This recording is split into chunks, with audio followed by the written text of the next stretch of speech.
Dengue मच्छर की अफजाइश का अमल तेजी से बढ़ रहा है और डेंगू मच्छर के काटने से मुताद्दद केसेस भी रिपोर्ट हो रहे हैं। महकमा सेहत सिंध के मुताबिक रवां साल 3800 से ज्यादा अफराद डेंगू मच्छर के काटने के बाइस हॉस्पिटल में दाखिल हुए, जबकि 9 अफराद का इंतकाल हो चुका है। साफ पानी में पैदा होने वाले डेंगू मच्छर के काटने का वक्त सुबह और गुरूब आफ्ताब का वक्त बताया जाता है। इस वक्त लोगों को चाहिए कि वो एहतियात करें और फुल आस्तीन के कपड़े जेबे तन करें। अब्बासी शहीद हॉस्पिटल के मेडिकल सुपरिटेंडेंट सैयद नईमुल कमर का मदनी खबरों से गुफ्तगू करते हुए कहना था कि हॉस्पिटल में 3rd फ्लोर पर बड़ों के लिए डेंगू वार्ड बनाए गए हैं, जबकि ट्रामा सेंटर में बच्चों के लिए अलग वार्ड बनाए गए हैं, जिसमें रोजाना की बुनियाद पर मरीज हॉस्पिटल में दाखिल हो रहे हैं। General physician doctor Abdul Hamid का कहना था कि डेंगू के मरीज को पपीते के पत्तों को उबालकर इसका जूस पिलाएं, सेब के जूस में चंद कतरे लीमू डालकर पिलाएं और खाने में हल्की फुल्की गिज़ा दें। डेंगू वायरस को ख़त्म करने के लिए हमें आवाम में सबसे पहली बात यह है कि कहीं पे ताज़ा पानी इकट्ठा ना होने दें।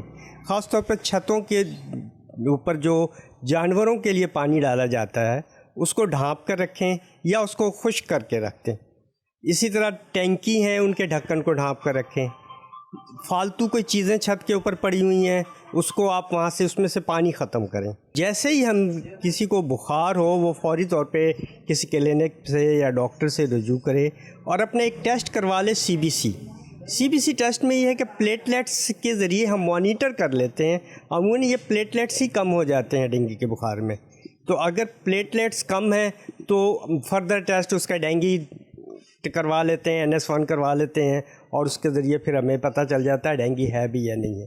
और इसका इलाज इतना मुश्किल नहीं होता, एहतियात बहुत ज़रूरी है। मरीज़ को रेस्ट कराएं, आराम करें, बुखार उतारने की दवाई अद्वियात जो डॉक्टर ने दी हैं वो इस्तेमाल की जाए। डेंगू बुखार एक काबिल इलाज मर्ज है। अगर कोई शख्स बुखार, जिस्म में दर्द और कमजोरी महसूस करे तो वो फौरी तौर पर डॉक्टर से रुजू करे ताकि इसका बर वक्त टेस्ट किया जा सके। डेंगू बुखार, बीमारियों, आफत और रंजो बला से महफूज रहने के लिए रोजाना अव्वल ता आखिर दुरूद पाक 29 मरतबा या मुहैमिनु पढ़ते रहें। इंशा अल्लाहुल करीम आपको शिफा नसीब होगी।